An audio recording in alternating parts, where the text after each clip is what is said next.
आप सभी को मेरा नमस्कार।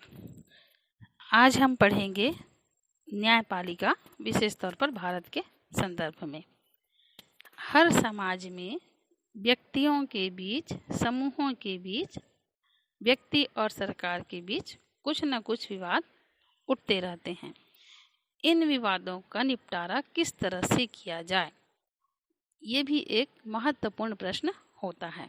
तो इन विवादों का निपटारा कानून के शासन के सिद्धांत के आधार पर एक स्वतंत्र संस्था द्वारा हल किए जाने के लिए ही भारत में न्यायपालिका की स्थापना की गई है।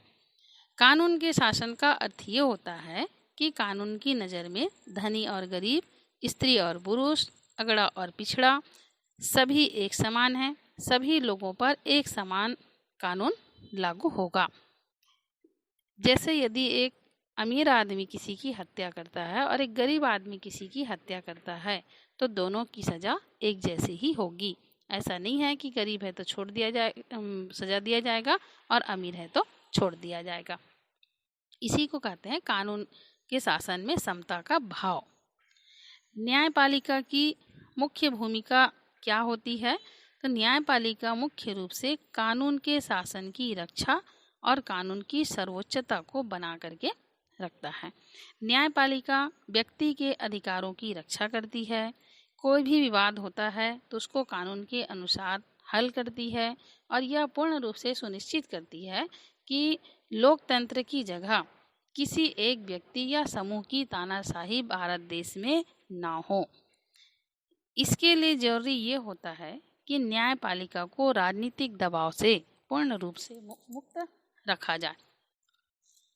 यह न्यायाधीशों की नियुक्ति, कार्यकाल आदि संबंधित प्रावधानों में देखा जा सकता है, क्योंकि न्यायाधीशों की नियुक्ति एक निष्पक्ष रूप से की जाती है। इसका कार्यकाल भी अपने पद से 65 वर्ष की आयु तक बने रहने की व्यवस्था की गई है। तो ये सब न्यायपालिका को स्वतंत्र रखने के कुछ उपाय किए गए हैं। न्यायाधीशों की नियुक्ति कौन करता है?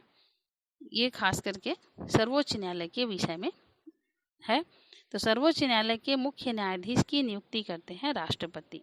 राष्ट्रपति मंत्री परिषद की सलाह पर ही सर्वोच्च न्यायालय या उच्चतम न्यायालय और उच्च न्यायालयों के न्यायाधीशों की नियुक्ति करता है। दोनों की, उच्चतम न्यायालय और उच्च न्यायालयों के न्यायाधीशों की नियुक्ति करता है। इसमें हम कई दशकों से देख रहे हैं कि मुख्य न्यायाधीश की सलाह के अनुसार ही राष्ट्रपति न्यायाधीशों की नियुक्ति करता है। मुख्य न्यायाधीश की राय उसकी व्यक्तिगत राय नहीं होती है और सर्वोच्च न्यायालय के अन्य न्यायाधीशों से भी विचार विमर्श किया जाता है। 4-5 वरिष्ठ न्यायाधीशों की समिति बना दी जाती है और सलाह लेकर के सर्वोच्च न्यायालय और उच्च न्यायालय के न्यायाधीशों की नियुक्ति की जाती है। तो वर्तमान समय में इस व्यवस्था के गुण दोषों की विवेचना की जा रही है और इसमें सुधार लाने का प्रयास किया जा रहा है। न्यायाधीशों का कार्यकाल निश्चित होता है। वे सेवानिवृत्त होने तक अपने पद पर बने रह सकते हैं। सेवानिवृत्त की आयु इनकी होती है 65 वर्ष। अर्थात यदि किसी व्यक्ति की नियुक्ति 63 में हुई है तो 2 साल बाद वो सेवानिवृत्त हो जाएगा। 60 में हुआ है तो 5 साल बाद वो सेवानिवृत्त हो जाएगा। न्यायाधीश बनने के लिए इनमें कुछ विशिष्ट योग्यताएं भी होती हैं। जिनमें योग्यताएं होंगी उसी व्यक्ति को इन सर्वोच्च न्यायालय और उच्च न्यायालय का न्यायाधीश बनाया जा सकता है। इनको हटाने की प्रक्रिया भी बहुत कठिन है। महाभियोग की प्रक्रिया के द्वारा ही सर्वोच्च न्यायालय के न्यायाधीश को उसके पद से हटाया जा सकता है। सर्वोच्च न्यायालय के न्यायाधीश की वेतन भत्ते में किसी प्रकार की भी कोई कटौती नहीं की जा सकती। इसके पीछे वजह यह है कि ये स्वतंत्र होकर काम करे, किसी लोभ में आकर के काम ना करे और निष्पक्ष और स्वतंत्र रूप से न्याय व्यवस्था संचालित कर सके। भारत में न्यायपालिका की संरचना जो है एक पिरामिड की तरह है। पिरामिड की तरह यानी इसमें सबसे पहले होता है भारत का सर्वोच्च न्यायालय, उसके बाद आता है उच्च न्यायालय, उसके बाद आता है जिला न्यायालय और उसके बाद आता है अधीनस्थ न्यायालय। यदि हम निचले क्रम में देखें तो पहला आता है अधीनस्थ न्यायालय, जो प्रायः ब्लॉक स्तर में होता है। इसमें फौजदारी और दीवानी मुकदमे ही चलाए जाते हैं। इससे और ज़्यादा मुकदमे यहाँ पर नहीं चलाए जा सकते। फौजदारी मतलब छोटा मोटा लड़ाई झगड़ा, और दीवानी मतलब जमीन जायदाद इससे संबंधित। इसके ऊपर होता है जिला न्यायालय। जिला न्यायालय जो भी केस जिला में दायर होती है उस मुकदमे की सुनवाई करती है, और यदि कोई अधीनस्थ न्यायालय से केस हार जाता है और जिला न्यायालय में केस दायर किया रहता है तो निचली अदालत के दिए गए फैसले पर की गई अपील की भी सुनवाई करता है। और गंभीर किस्म के आपराधिक मामलों पर भी जिला न्यायालय सुनवाई कर सकती है। इसके ऊपर होता है उच्च न्यायालय। उच्च न्यायालय हर राज्य की अपनी अलग अलग उच्च न्यायालय होती है, और कभी कभी 2 राज्यों को मिला करके एक उच्च न्यायालय की भी व्यवस्था हमारे देश में है। हम छत्तीसगढ़ में रहते हैं। इससे पहले छत्तीसगढ़ एमपी में था। उस समय यहाँ पर उच्च न्यायालय था जबलपुर में। हाई कोर्ट उच्च न्यायालय जबलपुर में था, लेकिन जब छत्तीसगढ़ अलग हुआ, छत्तीसगढ़ के लिए उच्च न्यायालय की व्यवस्था की गई है, बिलासपुर में है। तो वर्तमान में बिलासपुर में छत्तीसगढ़ का उच्च न्यायालय है। इसी तरह से हर राज्य के अपनी अपनी उच्च न्यायालय है। उच्च न्यायालय में जो निचली अदालत है, जैसे जिला अदालत है, अधीनस्थ अदालत है, इसके फैसले पर यदि कोई उच्च न्यायालय में अपील करता है तो यहाँ पर सुनवाई की जा सकती है। फिर मौलिक अधिकारों को बहाल करने के लिए रिट पिटीशन जारी करना। जो हमारे मौलिक अधिकार है, यदि उल्लंघन होता है तो हम डायरेक्ट उच्च न्यायालय में भी अपील कर सकते हैं कि हमारे मौलिक अधिकारों का इस तरह से उल्लंघन हुआ है, तो यहाँ पर हमारे केस की सुनवाई होगी। और राज्य के क्षेत्राधिकार में आने वाले मुकदमों का निपटारा कर सकता है। यानी राज्य के क्षेत्राधिकार में जो भी मुकदमा है, इस मुकदमे का निपटारा उच्च न्यायालय में किया जा सकता है। इसके ऊपर होता है सर्वोच्च न्यायालय। भारत का सर्वोच्च न्यायालय एक ही है, और भारत का सर्वोच्च न्यायालय है दिल्ली में। सर्वोच्च न्यायालय के फैसले को सभी अदालतों को मानने होते हैं, चाहे वो उच्च न्यायालय हो, जिला न्यायालय हो या अधीनस्थ न्यायालय हो। सर्वोच्च न्यायालय उच्च न्यायालय के न्यायाधीशों का तबादला कर सकता है। जैसे भारत में जितने भी उच्च न्यायालय हैं और इन उच्च न्यायालयों में जितने भी न्यायाधीश हैं, यदि सर्वोच्च न्यायालय चाहे तो जो न्यायाधीश बिलासपुर में है उसको जबलपुर भेज सकता है, जबलपुर में उसको इलाहाबाद भेज सकता है। इस तरह से जिन राज्यों में भी सर्वोच्च न्यायालय जहाँ पर है वहाँ पर इन न्यायाधीशों को उच्च न्यायालय के न्यायाधीशों को भेज सकता है, तबादला कर सकता है। फिर किसी अदालत का मुकदमा अपने पास मंगवा सकता है। सर्वोच्च न्यायालय अपने अधीनस्थ जितने भी न्यायालय है, उच्च न्यायालय है, जिला न्यायालय है, तो यहाँ जो भी मुकदमा चल रहा है इस मुकदमे को अपने पास मंगवा सकता है, और वहाँ पर वो मुकदमा जो है ये लड़ा जा सकता है। फिर यह किसी एक उच्च न्यायालय में चल रहे मुकदमे को दूसरे उच्च न्यायालय में भिजवा सकता है।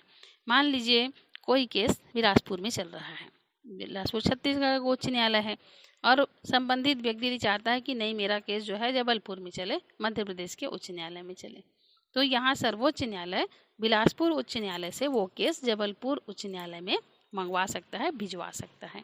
ये सर्वोच्च न्यायालय का विशेष अधिकार है।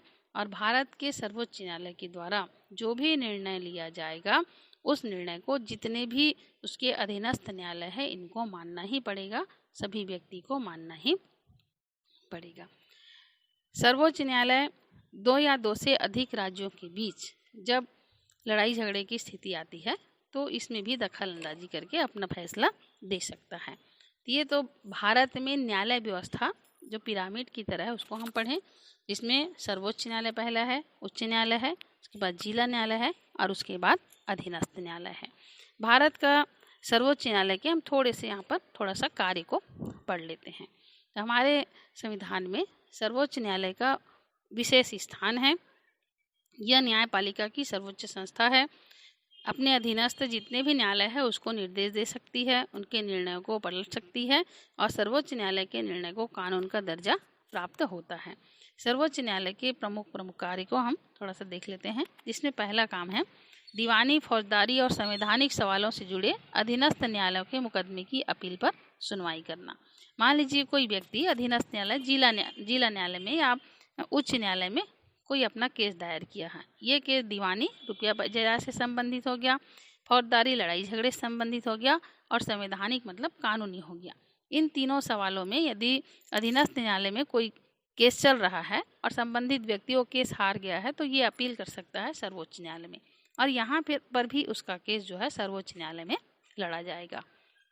दूसरा है संघ और राज्यों के बीच तथा विभिन्न राज्यों के आपसी विवादों का निपटारा करना।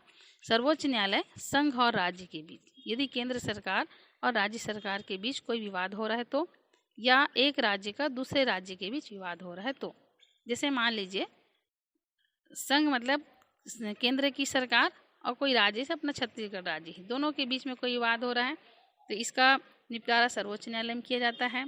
विभिन्न राज्य यदि छत्तीसगढ़ और मध्य प्रदेश में कोई आपसी विवाद हो गया तो इसका निपटारा जो है सर्वोच्च न्यायालय में किया जाएगा, अन्य किसी न्यायालय में नहीं किया जाएगा। तीसरा है जनहित के मामलों तथा कानून के मसले पर राष्ट्रपति को सलाह देना। यदि राष्ट्रपति सर्वोच्च न्यायालय से सलाह मांगते हैं किसी जनहित के मामले पर, कानून के मामले पर, तो सर्वोच्च न्यायालय राष्ट्रपति को सलाह देगा। और चौथा है व्यक्ति के मौलिक अधिकारों की रक्षा के लिए याचिका सुनकर आदेश जारी करना। यदि कोई व्यक्ति जिसका मौलिक अधिकार का उल्लंघन हुआ है और ये सर्वोच्च न्यायालय में याचिका लगाता है तो यहाँ सर्वोच्च न्यायालय में उस संबंधित व्यक्ति का मुकदमा चलेगा और उसकी याचिका को सुनकर फिर सर्वोच्च न्यायालय संबंधित व्यक्ति के पक्ष में आदेश जारी कर सकता है। तो इस प्रकार हम देखते हैं कि नागरिकों के लोकतांत्रिक अधिकारों की रक्षा करने में कानून की भूमिका महत्वपूर्ण होती है और राज्य के क्रियाकलापों को संविधान के मर्यादाओं के अंदर बनाए रखने के संपूर्ण न्यायतंत्र और विशेष करके सर्वोच्च न्यायालय की महत्वपूर्ण भूमिका होती है। सर्वोच्च न्यायालय होने के कारण हमारे देश में कानून का शासन अच्छे ढंग से होता है, देश में शांतिपूर्ण व्यवस्था भी स्थापित की जा सकती है। ये तो हो गया भारत में न्याय व्यवस्था, जिसमें ये पिरामिड की तरह पढ़े, और सर्वोच्च न्यायालय का अधिकार। आज की इस वीडियो में हम इतना ही पढ़ेंगे, बाकी अगले वीडियो में हम पढ़ेंगे। तब तक के लिए मुझे आज्ञा दीजिए। नमस्कार।